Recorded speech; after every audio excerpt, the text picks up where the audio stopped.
History is hilarious. Here are 14 of the funniest WTF stories of all time. Diogenes the Cynic might have been the funniest philosopher in history. He lived in a barrel on the streets of Athens, begged for food, and spent his time mocking everyone around him. When Alexander the Great came to meet him, the most powerful man on earth offered to grant him any wish. Diogenes just said, "Yes, stand out of my sunlight." He once walked through the city in broad daylight, carrying a lantern. When people asked what he was doing, he replied, "I'm looking for an honest man." And at banquets, while other philosophers debated politics and virtue, Diogenes would eat loudly, burp, and mock the hosts to their faces. To some, he was insane. To others, he was a genius, showing how ridiculous society's rules really were. Either way, Diogenes trolled the ancient world harder than anyone before or since.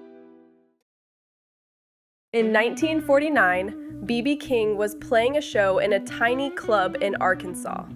The place was heated with a barrel of burning kerosene. Two men got into a fight over a woman, knocked the barrel over, and set the whole club on fire. Everyone ran out, including B.B., but then he realized he'd left his guitar inside. So he sprinted back into the burning building and grabbed it, barely making it out alive. The next day, he learned the woman those men were fighting over was named Lucille.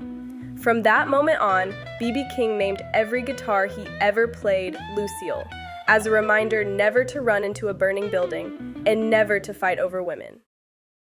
Roman Emperor Caligula is remembered for being, let's just say, eccentric. But one of his strangest moments came in 39 AD when he declared war, not on another empire, but on the ocean. What? Caligula marched his legions to the English Channel, lined them up in formation, and ordered them to attack the sea. Soldiers stood there, stabbing waves with their swords, as if Neptune himself was the enemy. After defeating the water, Caligula commanded his men to collect seashells. He called them the spoils of war, and had the shells carried back to Rome in triumph, like precious treasure. To us, it sounds like complete madness. But some historians suggest there may have been method in the madness. So was Caligula insane, or was there more to it than meets the eye? Either way, his greatest victory was still just a pile of seashells. Back in the Middle Ages, if you were accused of a crime, the court didn't just ask for evidence, they asked God to decide. One method was the ordeal by fire. You'd walk barefoot across red-hot irons or hold a burning piece of metal. If your wounds healed quickly, you were innocent. If not, guilty. Then there was the ordeal by water. The idea was simple. Water was pure, so if you sank, you were innocent, because the water accepted you.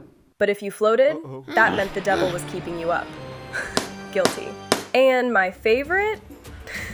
The ordeal of the blessed morsel. You'd eat a piece of bread and cheese in front of a priest. If you choked, guilty. If you swallowed, innocent. Basically, trial by snack. It sounds insane now, but for centuries, trials by ordeal were trusted as the ultimate lie detector. In the summer of 1518, the city of Strasbourg was struck by one of the strangest outbreaks in history. It started with one woman, Frau Trophia, who began dancing in the streets, non-stop.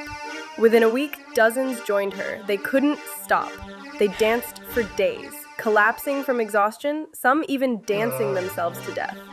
The city leaders thought the cure was more dancing. They built stages and hired musicians, hoping people would sweat it out. Instead, the madness spread. For over a month, the streets were filled with a crowd of unwilling dancers, trapped in their own bodies. Historians still debate what caused it: mass hysteria, ergot poisoning from moldy bread, or something even stranger.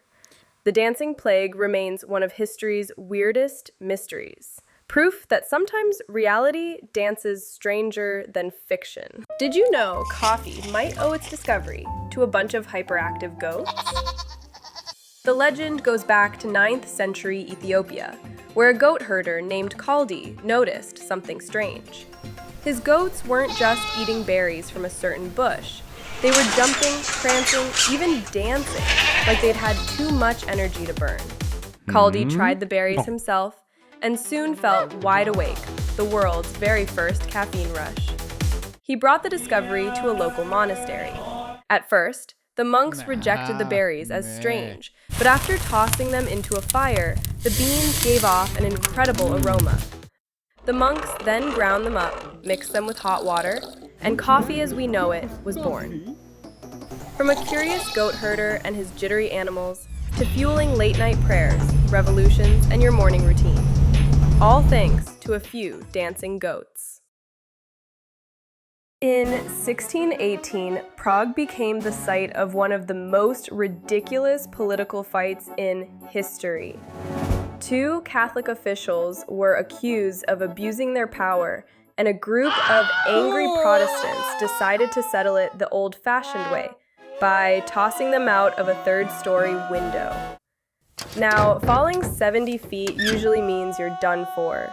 But instead of splatting on the cobblestones, the men landed in a giant pile of manure. They walked away smelling awful, but alive. This little shove out the window didn't just end in laughs. It kicked off the 30 Years' War, one of Europe's deadliest conflicts. So, yes, one of the bloodiest wars in history started because some guys survived being yeeted into a dung heap. Did you know Napoleon Bonaparte once lost a battle to rabbits? In the early 1800s, Napoleon organized a grand rabbit hunt for himself and his generals. His chief of staff gathered hundreds of rabbits, caged and ready to be released for the hunt. But there was one problem. The rabbits weren't wild. They were farm-raised, which meant when they were set free, they didn't run away. Instead, they charged toward Napoleon and his men, thinking it was feeding time. Imagine the Emperor of France, one of history's greatest generals, being swarmed by a fluffy army of bunnies. In the end, Napoleon retreated, overwhelmed not by cannons or muskets, but by carrots and cuddles. In 1845, at the funeral of U.S. President Andrew Jackson, things didn't go quite as planned. Jackson owned a parrot named Pol, who had picked up some of his master's colorful vocabulary. The bird had lived around soldiers, politicians, and Jackson himself. Not exactly the politest company. So when mourners gathered to pay their respects, Pol suddenly started screaming obscenities, loudly, over and over. The priest was horrified. The guests were shocked. Eventually, the parrot had to be carried out of the funeral because it simply wouldn't stop cursing. So yes, Andrew Jackson, known as Old Hickory, was such a tough president that even his parrot swore like a soldier, right through his funeral. In November 1970, the state of Oregon faced a big problem. A dead whale had washed up on the beach. It weighed 8 tons and was rotting fast. The highway department was in charge. And their solution? Dynamite. They figured the blast would scatter the whale into pieces and seagulls would finish the job. So they packed the carcass with half a ton of explosives. Crowds gathered to watch. The blast went off and instead of small chunks, massive slabs of blubber rained down on cars, houses, and horrified spectators. One car was completely crushed. The smell lingered for weeks. In the end, the whale wasn't removed. It was just redistributed. And that's how Oregon learned the hard way. When it comes to dead whales, dynamite is not the answer. During the Cold War, the CIA had a genius idea. What if we turned a cat into a spy?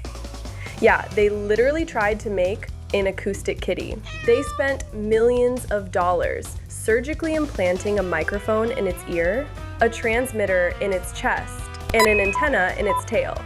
James Bond, but fluffy. The mission? send the cat to eavesdrop on some very serious Russians sitting on a park bench. So the cat's released and immediately gets distracted, like classic cat stuff.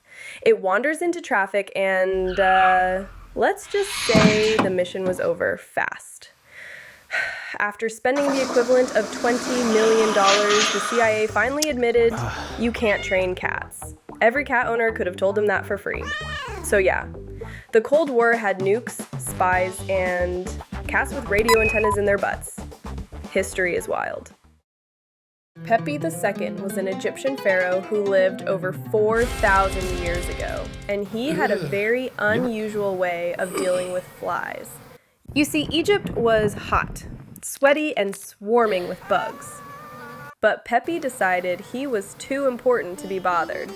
So, according to legend, he ordered his servants to strip naked and cover themselves in honey, just so the flies would stick to them instead of him. Imagine being so powerful, your job is basically human bug trap. Pepi ruled Egypt for more than 90 years, which makes him the longest reigning monarch in history. And maybe, just maybe, it was thanks to his honey-covered servants keeping him comfortable. Okay, the British once solved a problem in Borneo by airdropping cats with parachutes. I'm not kidding. So villagers had malaria. The World Health Organization sprays DDT. Boom, mosquitoes gone. But DDT also killed wasps, which let caterpillars go berserk and eat people's roofs. Oh, and geckos ate the bugs, cats ate the geckos, cats died, so rats said, party time. So the Royal Air Force was like, cool, we'll just parachute cats in. And that was a real military op, Operation Cat Drop. History's a mess, man. George Washington may have been America's first president, but he was also America's first ice cream addict. During the Revolutionary War, while his soldiers were half-starved and freezing, Washington was spending money on special ice cream equipment, even ordering pewter ice cream pots for Mount Vernon. In fact, in the summer of 1790, records show he blew the modern equivalent of $5,000 on ice cream in just one season. His mansion even had an ice house, basically a giant freezer, just to keep his supply cold through the Virginia heat. And maybe, just maybe, that sweet tooth is one reason he ended up with those famous false teeth. So yes, George Washington didn't just fight the British. I got some ice. He fought to make sure he never ran out of ice cream. Thank you for watching. If you're new here, hit that like button and subscribe. We post funny and bizarre history every week. See you next time.